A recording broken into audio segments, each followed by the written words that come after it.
and thank you for joining us today for this panel discussion on Syria titled From Fragmentation to State Building, with a big question mark that actually, I think, represents some of the skepticism that we'll be enduring today. Indeed, the downfall of the Assad regime is one of the milestones of Syria's modern history. And as many other analysts have put it so far, that the honeymoon is over now and governance issues are mounting and challenges might be halting the direction that Syrians would like to take towards a genuine state building of an inclusive Syria. So to explore these questions widely, we are joined by a distinguished group of experts, all are Syrians, who bring a wealth of expertise and knowledge across political, economic, civil society, and foreign policy spheres. So with me on the stage is, first of all, Dr. Zedoun who's a seasoned researcher and facilitator specializing in governance, peace building, and civil society. He played a key role in the recent National Dialogue Conference of Syria and led multiple research initiatives previously on constitutional processes and inclusive governance. Massa Mufti, who's an expert in educational policy, peace building, and local governance. Massa is the founder of Sumbla organization and worked in numerous emergencies and post-conflict recovery contexts. She's also a fellow of Hussam Institute and of the Syrian Center of Policy Research. And virtually, I'm joined by Assaad Alachi, a Syrian economist and civil society activist who's currently serving as the MENA advisor at the Institute of Integrated Transition and previously led Baitna civil society platform. And last but not least, Rabie and Nasser, who's the co-founder and director of the Syria Center for Policy Research and currently a researcher at the University of Vienna. Formerly the chief economist at the Syrian State Planning Committee. Welcome, everyone. I'm glad to have you here. So maybe to start from the outside, and then we can zoom in. Assad, I will start with you. The regional dynamics has been shifting since the 7th of October, and the intensity of these shifts got only exacerbated by the downfall of the Assad regime. And Syria sits in the middle of all of this. A lot of different actors apparently are involved and have competing and sometimes overlapping agendas in Syria. So I wanted to learn that from your perspective. How do you see these international and regional agendas shaping Syria's political landscape today? Maybe we can start with that. Over to you.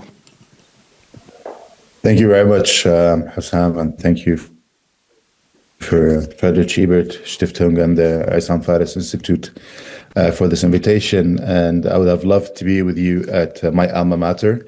I'm a graduate of AEB, so I would have loved to be with you on stage, but unfortunately I couldn't. In terms of the foreign actors, we still have several foreign actors on the ground with their military. We should not forget that.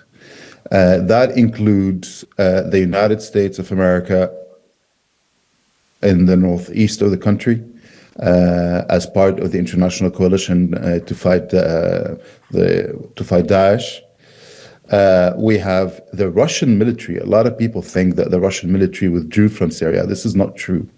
The Russian military is still very much present in the Hmimim air base and on and off presence in the naval base in Tartus. And we have the Turkish army present in the old Astana format observation points in Idlib, but also in northern Aleppo, in the different areas that were present in, mainly in Afrin, but in other areas in Idlib, in northern Aleppo, as part of their support to the former Syrian National Army. And last but not least, an actor that has been more and more active recently, which is the IDF, the Israeli Occupation Army, who has been doing not only sorties over Syria, which they've been doing since the beginning of the conflict, but now also land incursions into different parts of southern Syria, mainly Quneitra and Daraa. So, armed actors on the ground, that's one. But two, obviously, regional interests, whether we're talking about a former armed actor present on the ground, namely Iran, and to a lesser extent, the PMFs of Iraq, but also Saudi Arabia, the UAE, Qatar, and if we go beyond the region, we can also talk about the United States and Europe. So it's quite busy, let's say, in the competing interests over Syria, foreign interests over Syria, with competing agendas and with definitely different agendas and different levels of support to the current administration based in Damascus. Starting from, the countries that are the most obvious, at least, supporters of the current administration, namely Qatar and Turkey. They have made a lot of public statements in support of the current administration. They've also made, Qatar, the Emir of Qatar made a visit to Damascus, and President Shara visited Turkey. Second would come Saudi Arabia, where a lot of the Syrian diplomatic efforts have been focused, rightly so, in order to balance the Turkish hegemonic role that is being slowly imposed on the country. Disruptors, though, in the region are two, with very competing agendas and very different agendas. To our south, Israel, and to our further east, Iran. Iran is a disruptor for many reasons. One, because it almost lost its land bridge to its ally in Lebanon, Hezbollah. It also lost its obviously very, very important role in supporting the Assad regime. And it lost its, therefore, hegemonic role over different power structures inside the country, whether we're talking about the Syrian army, but more importantly, the completely now defunct Syrian security services, the different branches of the security services. There were, depending on which statistic you want to look at, there were between 17 and 21 different security service branches operating in Syria. Israel to the south has two, I would say, different agendas. One is the old saying that says the devil you know is better than the devil you don't know. And for them, Ahmad al-Shara and his administration is the devil they don't know. So they have security concerns. They're worried. They want to demilitarize completely the country. If not, then just at least demilitarize everything to the south of Damascus. That's one. But the second is they perceive Turkey's role more and more as a threat to Israel's national security. And we've seen that very clearly over the past 2 weeks, one in their aerial bombardments of different military airports that were rumored to be potential Turkish bases, Turkish army bases in Syria, whether we're talking about the Hama military airport or the T4 air base or other air bases in Syria that were rumored to be potentially given to the Turks.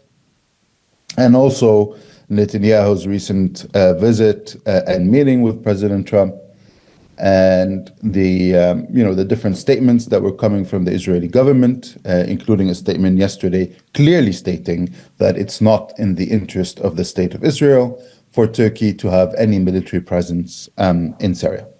that was clearly stated by Netanyahu yesterday. Obviously, Netanyahu was very embarrassed by President Trump's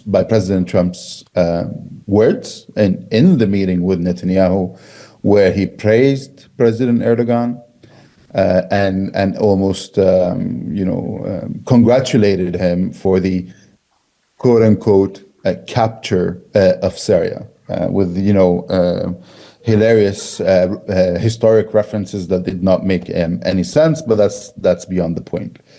And trying to position Turkey as potentially, trying to position the U.S. as potentially a mediator between the U.S. and Turkey, between Israel and Turkey.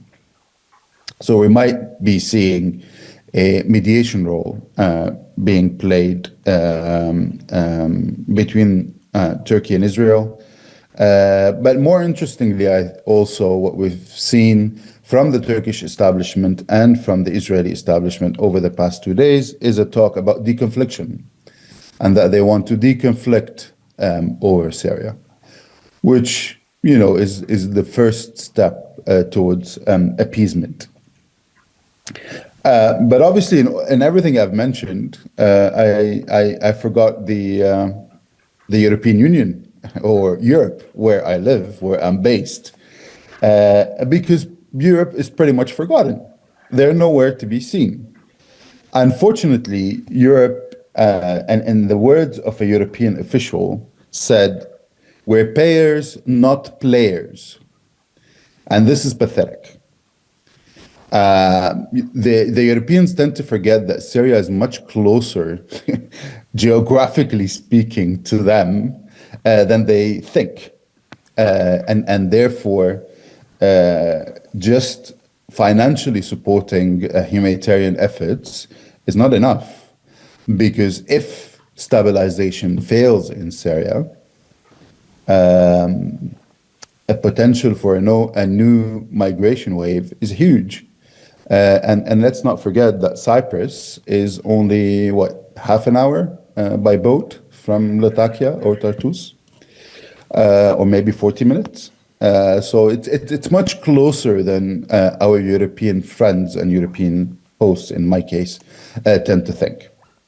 And this attitude of payer not player is completely detrimental to European interests and to European national interest. I think one country understood that quite well, which is Germany, and they're trying to play a much more active political role in Damascus with the reopening of their embassy and their engagement with the current administration in Damascus. But I don't see anyone doing that beyond Germany, and that's quite a shame. Last point I want to mention is that what is clear from all the statements coming from Damascus, from the day Damascus was liberated on December 8th until now, is that Damascus wants a zero-problem foreign policy. Whether the signaling they're sending to Israel, whether the signaling they're sending to Iran, or their difficult relationship with Russia, with a Russian presence on the ground, it's clear that they're trying to avoid any confrontation with any foreign power at the moment. My worry is, however, is that with competing interests, competing agendas of foreign powers over Syria, some form of confrontation and alignment, unfortunately, might not be avoidable. And I'll stop here. Thank you very much, Assad. Maybe just to zoom in, we'll start with Zedoun. Apparently, this is a really restrictive regional environment, so I see that Shara and the new administration are really focusing on the internal dynamics in Syria, and a lot has happened since the downfall of the regime. Whether it started with the national... Sorry. Okay. There is an issue with the sound. Someone else is using... Okay. Thank you very much for muting Assad. So a lot has happened, and we've seen it starting with the Victory Convention, and then the National Dialogue, which you were part of, the declaration, Constitutional Declaration, and finally now the selection of a new interim government. So keeping all of that in mind, could you take us through what you see to be the internal, the factors governing this internal political stability or instability, the way you see it? So in so many other words, what are the domestic factors influencing the current scene inside of Syria, and what do you see the challenges on the domestic level that Al-Shara and his administration are facing today? Okay, thanks, Hussam. Thanks, IFIFES. I think now Shara faces three levels of challenges. The first one is the military one. And in there, he faces three sorts or types of factions. One is HTS itself, and people tend to think that this is an easy challenge for him. It might be easier than the other challenges, but it is a challenge. The second challenge for him is the factions that symbolically said, we are loyal to the government and we are part of the army, and they are absolutely not. To be very, very frank, I think Shara now controls Damascus, not Damascus countryside. Damascus countryside is under the control of Jaish al-Islam, and Jaish al-Islam, although was part of the Victory Convention, we all know that Jaish al-Islam has its own ambitions. So is the case for SNA, and you saw what happened in the coastal areas. The one who was accused of the massacres in the coastal areas was SNA, Abu Hamsha, al-Hamshat, wal-Hamzat. So that is the second faction. The third faction is those who did not participate in the Victory Convention. I mean here SDF and mainly the southern factions, Ahmed Laouda and Dar'a, and the Druze militia. With those, that is the third faction, and he has a different strategy with every one of them. Clearly for me, I can see that his major focus now is SDF. He wants to ignore the South for the time being because it's too difficult for him. As Assad just said, Israel is a major player in the South, and Israel is not sending him positive messages. On the contrary, he is receiving good positive messages from the Americans. He's receiving positive messages from the Turks, and he's receiving positive messages from SDF. You might think, oh, from the Americans. Of course, if Mazloum travels from Qamishli to Damascus to shake hands with Shara in an American helicopter, it means that the Americans are pushing for many reasons. One of them is the possible or potential, withdrawal from Syria. So for him now, the main thing is to focus on SDF, because SDF is the second strongest faction in Syria. If he manages to create some sort of a critical mass with them, then the rest will be easier, including those who claimed loyalty to him and he has to wait to some sort of an agreement between the Turks and Israelis to see what he can do in the South. So this is the first level of challenges, which is the military, and which is number 1, 2, and 10 actually for him. The second challenge is lack of trust in the institutions in Syria. I don't know whether the term is even correct. In Syria, there is no more institutions. I'm not exaggerating. Assad left the country with just titles of institutions. There is the health directorate, but there is no health in this directorate. There is electricity directorate, but there is no electricity in this directorate. So there are no institutions. The police was dissolved, which is, I think, a very unwise move from the government. The army is not there. So you don't have institutions, and there is lack of trust of the public in any institution in the country. Corruption, disguised unemployment. I've been to several ministries to see what we can offer, and we were confronted with piles of problems that actually you look at them and you say, oh my God, how can we start? The second, at the same level, is the public trust in the government. He wanted, or gained actually, a huge support from the public, mainly from the Sunni community in Syria, because he actually said, I toppled the regime, I defeated Assad. That is something that was unimaginable, and people really actually felt like this person is our savior. However, this was okay for the first 3 months, but then people want safety and security. What happened in the coastal areas showed that there is no safety and security in the country. You know, the first 5 visits I made to Syria, I felt safe. I traveled everywhere, Latakia, Aleppo, Daraa. But the last one, you could see fear everywhere, simply because what happened in the coastal areas. And then with that is for safety and security. The second thing is the economy, and I believe this to Rabie, he's in a better position to talk about economy. But you cannot withdraw more than 200,000 Syrian pound a week, okay? And then you see, like, you know, the queues in front of the bank because you can only withdraw some cash. Why? There is no cash in the government. The government is bankrupt, and there is no. Until now, we don't know what to do with the salaries. The salaries of many people are stopped. Some of them, I mean, the government in Damascus, government employees are receiving their salaries, but in bits and pieces in a very challenging manner. And whenever this increase in prices in oil, if you go from Qudsiya to Damascus and go back, which is like, I mean, normal, then you need your salary. So it's crazy. So these are the challenges that now face Shara. And I want to say here the last one, which is, from my point of view, could be one of the most dangerous, is polarization. I've been facilitating in Syria for 12 years. I've facilitated like dialogues that had people from left and right, pro-government, pro-opposition, pro-SDF, whatever, you name it. I've never seen a moment of polarization the way I see it right now.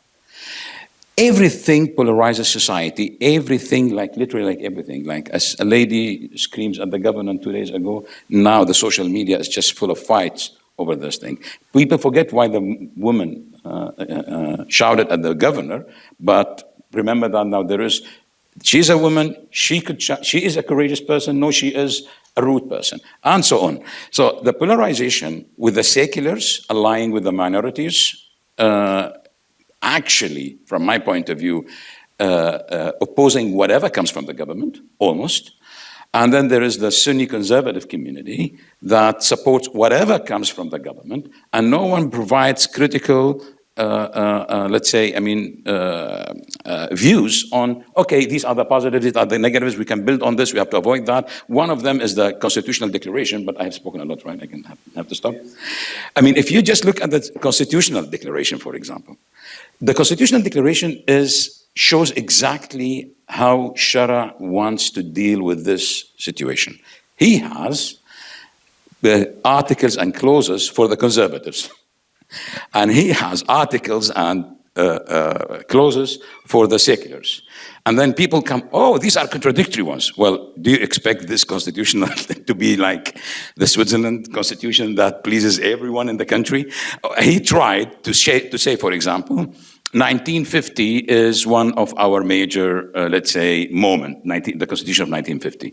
And of course, 1950 is the most Islamist constitution. And at the same time, he introduces like clauses, for example, combating violence against women.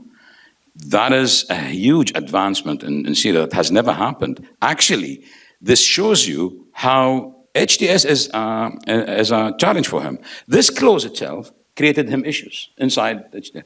Well, because you are actually opposing a Quranic verse where this is not prohibited, like violence against women. But introducing it to the Constitution for the first time in history is his message to the secularists and mainly actually to the international community. Look, I am departing from that sheikh, from that kind of person you. And for his fellow HTS people, he's saying, listen, I have not changed. I am that person you No, I am that sheikh, I am that person with whom you fought. And this is why the Constitution actually shows you the two persons, the two, the Shara and the Jolani. And now people actually tend to see the other side, and this is further polarizing the society. Thanks, I will stop.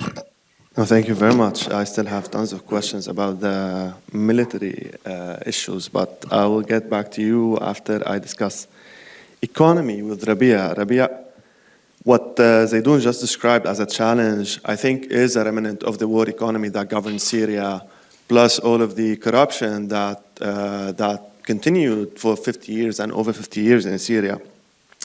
However, when we discuss economy in Syria, everyone focuses on humanitarian aid and sanctions. If we want to move past that, what would be the way, or what did it take to transition Syria from this conflict economy model towards a development-oriented one, which I believe is much needed in today? Yes, thank you very much. I think if I just want to have like two parts. The first one is to talk about the political economy challenges during the first 100 days, let's say. And then we move to see if there is a chance or scenarios for alternatives.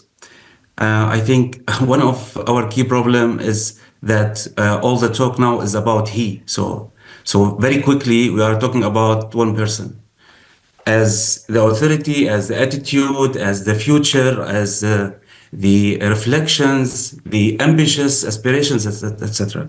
So I think this new authority quickly reduced the governance of the authority into a very centric, exclusionary approach, unfortunately. And it's not about he. I think if we need to analyze, so we are talking about the faction or the HTS. Now, the first point is what do they refer to in terms of political economy? During the first 100 days. I think the first one is the lack of participatory in terms of with the political actors, because they assume, again, that there is no political actors, there is no political parties, there is no political groups in Syria and initiatives, and they deal with all the political body as individuals, while they talk and negotiate with the factions. So it's again a conflict economy.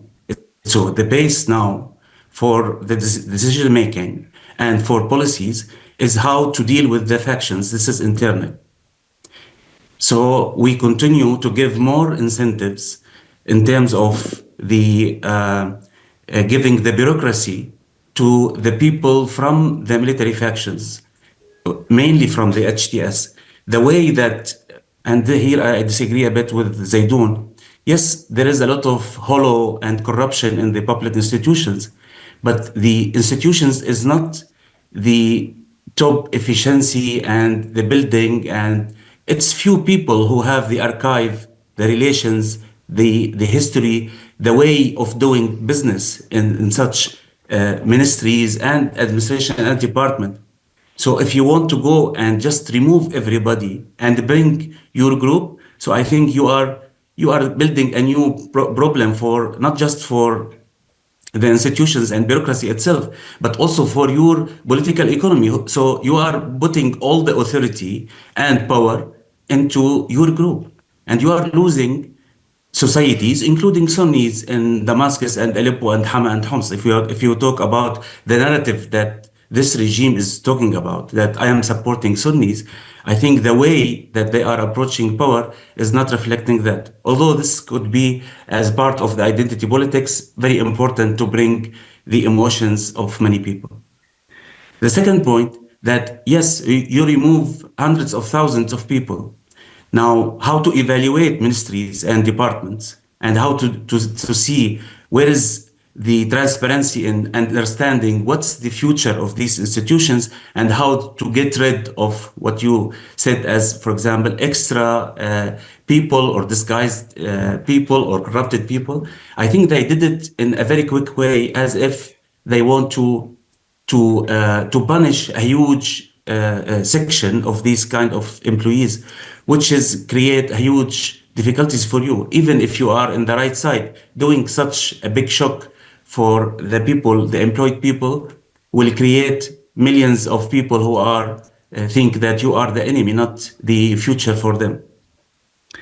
The third point is the rush into neoliberalism, like primitive neoliberalism, like open the border, reduce the customs, bring commodities, even for the agriculture sector, which is affected not just the people, the poor people, but affected also the business persons, the firms, the manufacturing, the agriculture, and the way of looking for the privatization and making reduce the subsidies.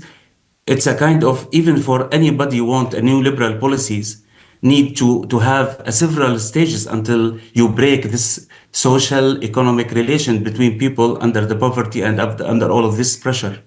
You can't compete with the world while you are coming out of the conflict. So I think this is primitive way. I hope this is an initial way of capturing the authority in a very immature way, to transform toward more understanding that you need a social support. Now, Assad mentioned the geopolitical scene, and we don't see a real support for inclusive development for Syria.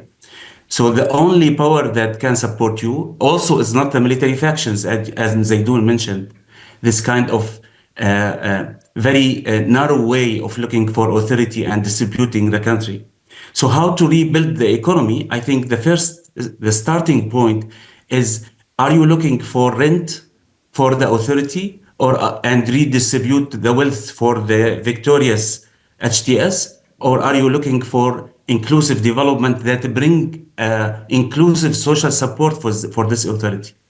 The people will forget about Assad in 2-3 years if they continue to lead as an only and solo player in the country, and with all the consequences of that. So it's not a stable country, and the degradation will continue. The second one is how to approach the social base. You need the people. I think you can't bring, like our estimation is $950 billion as a loss in the 14 years. At least you need 300 to 400 billions to reconstruct the country. It's not about infrastructure. Building the institutions again, you have half of the population outside of the school as children, and you have more than 3 million people who are physically disabled because of the war.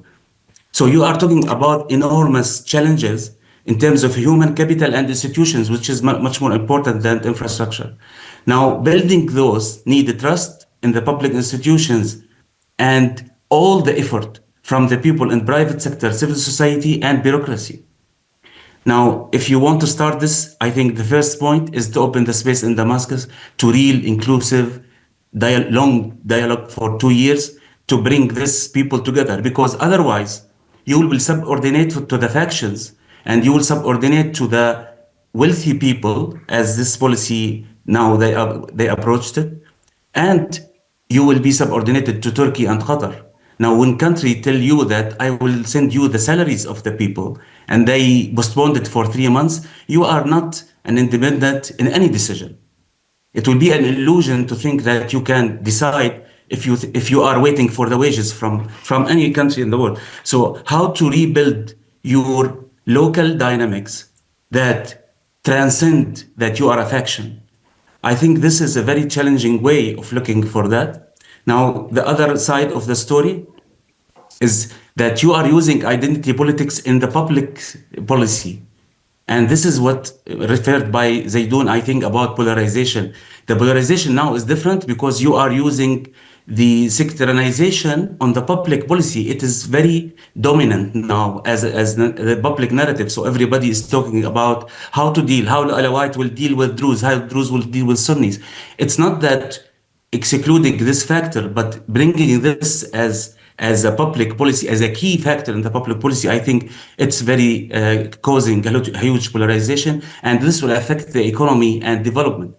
Now, talking about development economy, we need to dismantle the conflict economy from one side, but also we have to bring the people who are damaged from the conflict, regardless of how you think that Sunnis or Alawis or North or West. Build your transparent indicators and say that we are in the next 5 years will bring the most affected people from the conflict to be recovered, to be inclusive, to be part of a decent work in the country. I think this is a very simple way of thinking about different way of looking for the future, not by bringing more wealthy people from different actors, as we can see in Idlib, like some cronyist were next to the Salvation government. If you want to repeat this, which is some people think that this is a successful story, I think this is a failure, and I don't think this can be part of the future for sustainable development. Thank you very much, Rabie. Maybe I'll take it back to the government rather than the policy. Yesterday we were discussing, you said now we have one of our own in the government. Hind Qabawat was assigned as the Minister of Social Affairs. And usually in these contexts, post-conflict, the civil society gets somehow sidelined.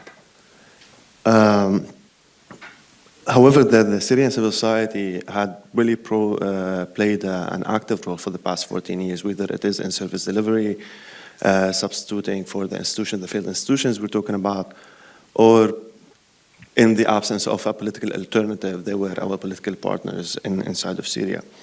So in your experience, having worked closely with Syrian CSOs, how do you assess their role in shaping Syria's social and political landscape today? Do you see that they are already involved because we have Hind in the government, or they are still risking to be sidelined? Yes, thank you, Hussam. Thank you again for Issam Faris and FES for the invitation. You know, the civil society is a case in itself. It's a story, I would say. And it's always an entity that disturbs. It has gone a long, long journey to become an entity that is accepted, yet with resentment. And it can play a great deal in shaping the situation and the change as a soft power and a game changer in what's happening today. But let me just give Heke a quick storyline of the civil society. We all know that during the previous Assad eras, the civil society was non-existent. It was repressed, to say the least. And throughout the conflict, the Syrian civil society witnessed a significant growth, particularly through organization based outside Syria and in opposition-led areas. And over these 14 years of conflict, if there's one positive thing that has happened during this horrible time, is what the Syrian civil society was able to earn and to do. I think this is one of the positive things that we have as a story to talk about the civil society. It has played a crucial role in several areas. It has actually started what the transitional justice is about by documenting human rights violation, war crimes, in preparation for the transitional justice to happen. So we are ready today for that process to happen, thanks to the civil society. They worked on several areas: women empowerment, providing humanitarian aid, health, education, among many others.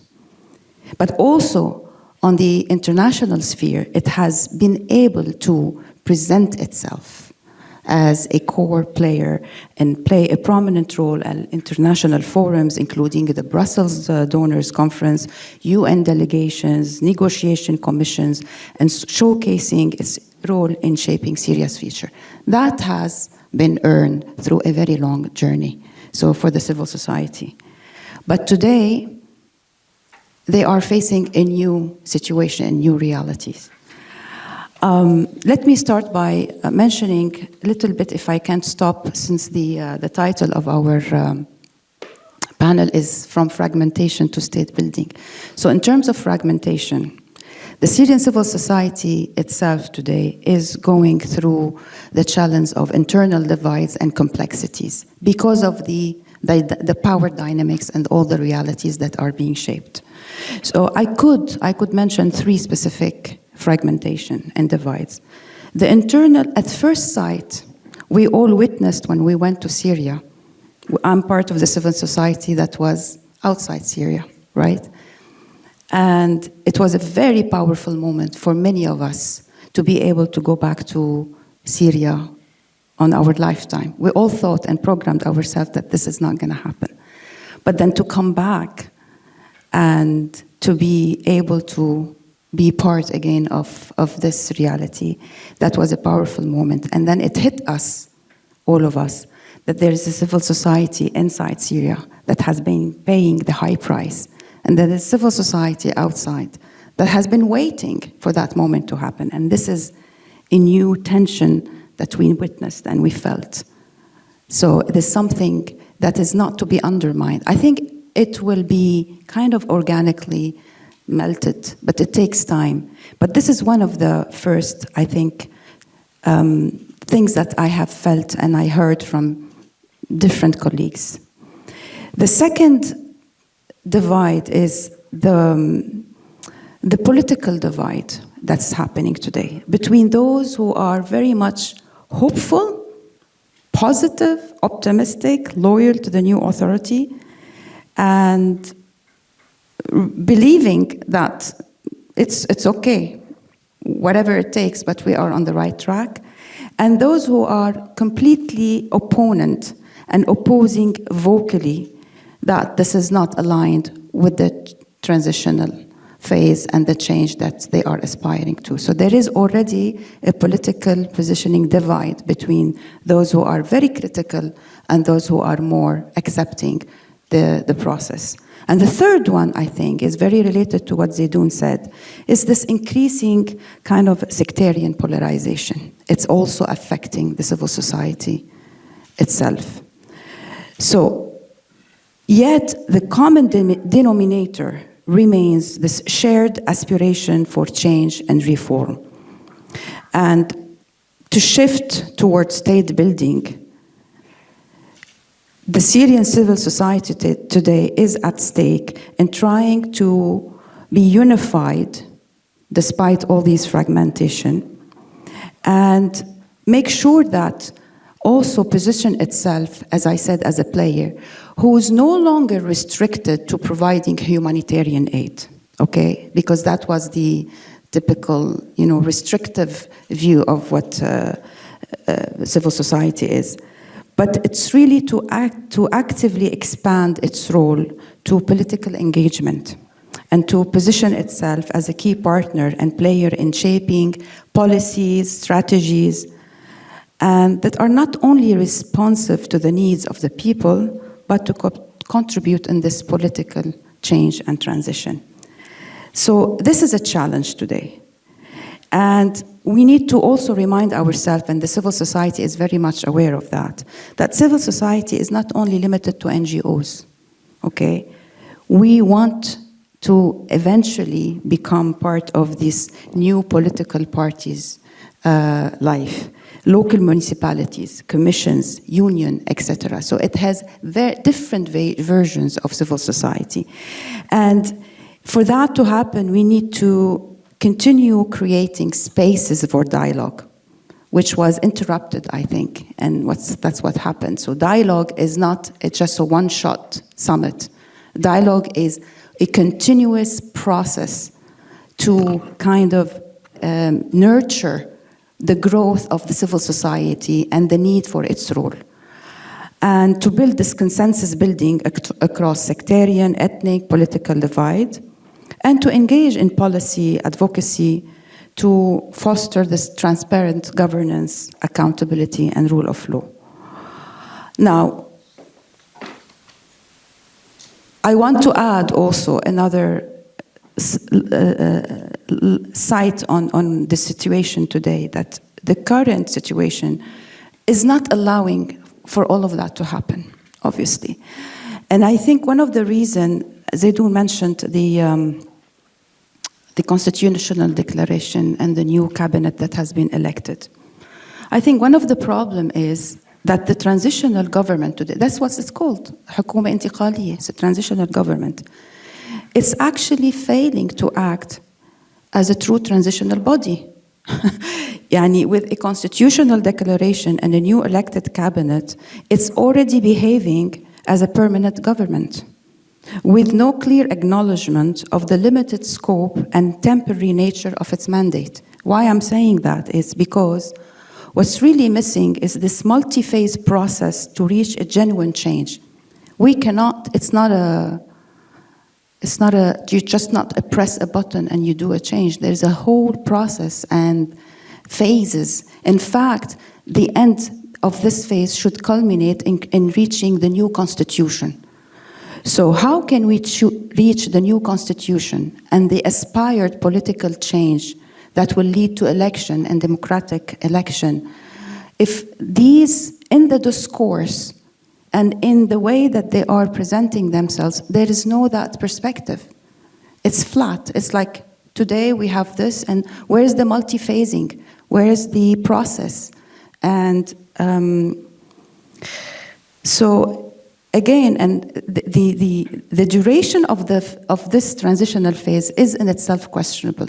Do we need 5 years for a transitional phase? And that's also very critical, because 5 years could allow any potential despotic regime to reassert itself and solidify the status quo.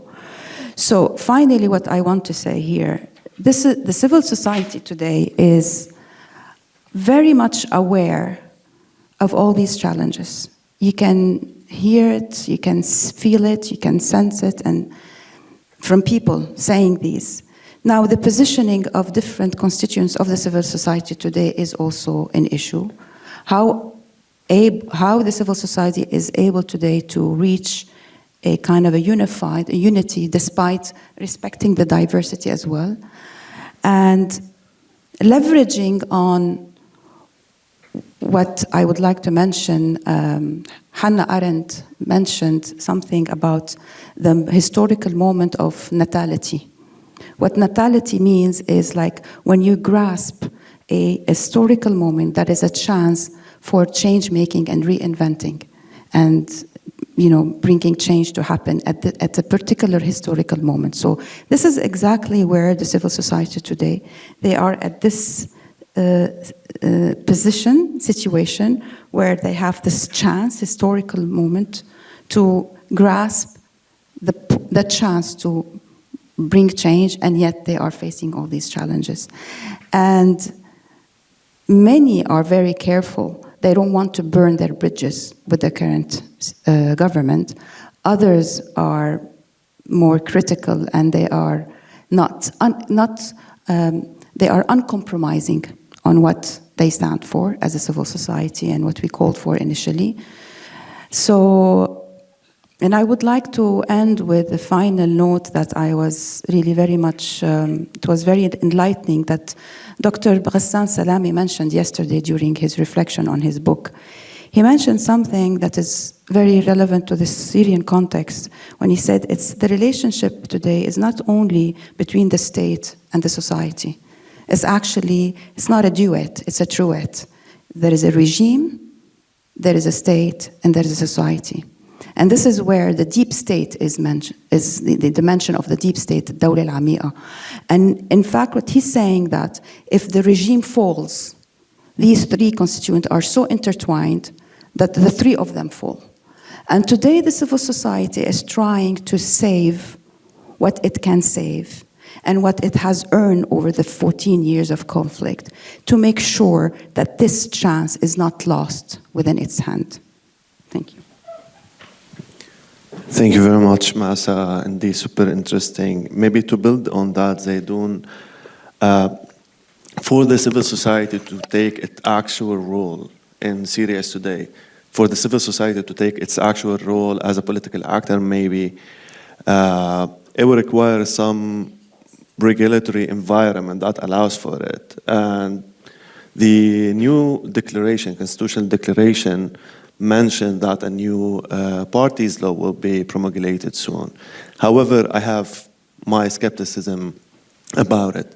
Do you see the current regime, if I want to call it that, being inclined towards having political participation in the country or moving away from it?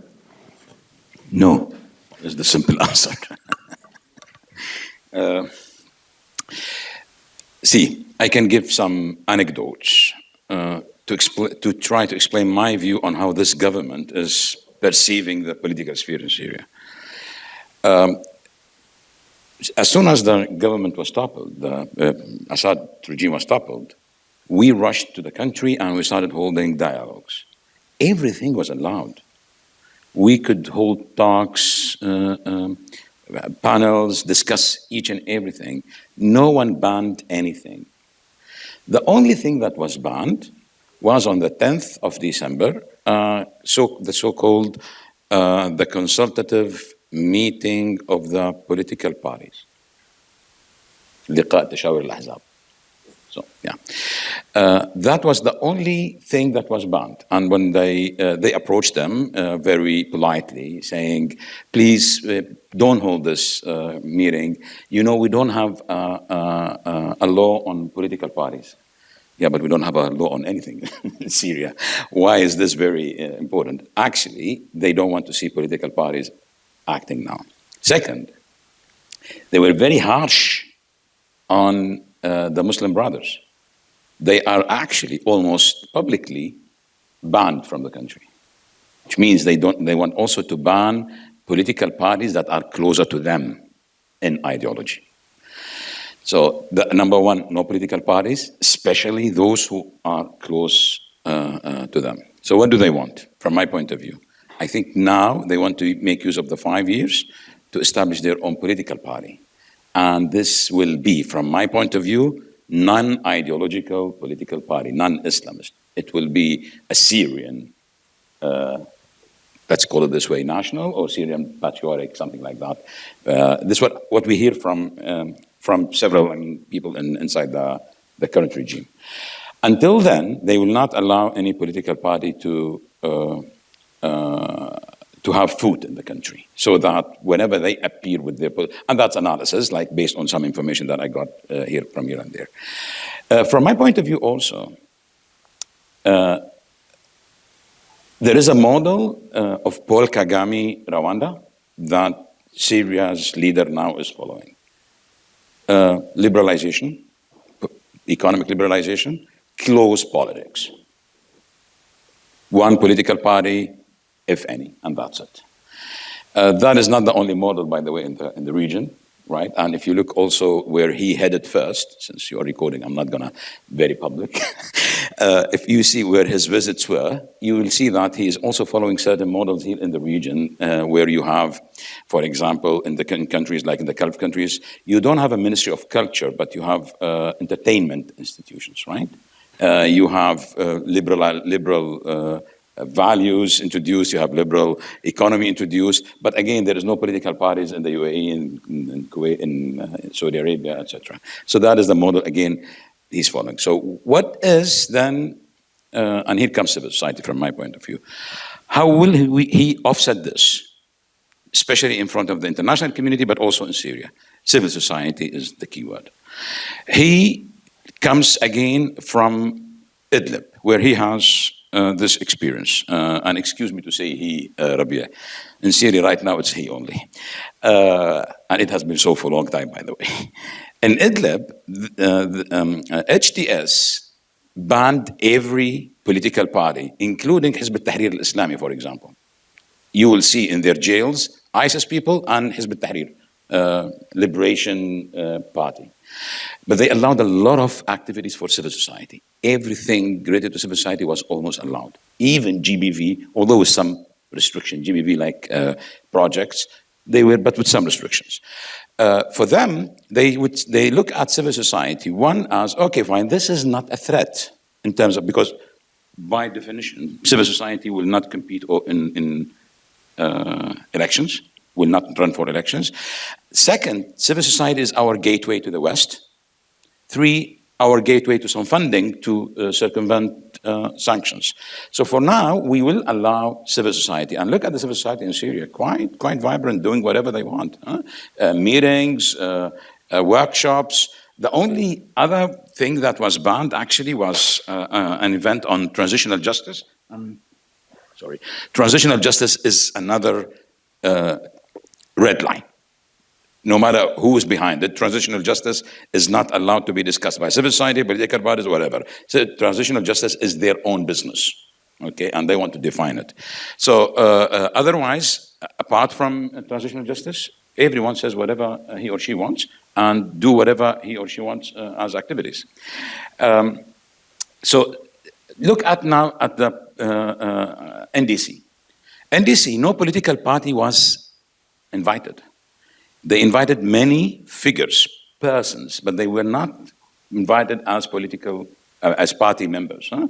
You invite, let's say, they invited, for example, Badr Jamus, but as Badr Jamus, not as. Okay, and look at the government. The government has people from the civil society, mainly, not only Hind Qabawat, but also Ra'at Saleh, both have really quite, let's say, strong presence in the civil society.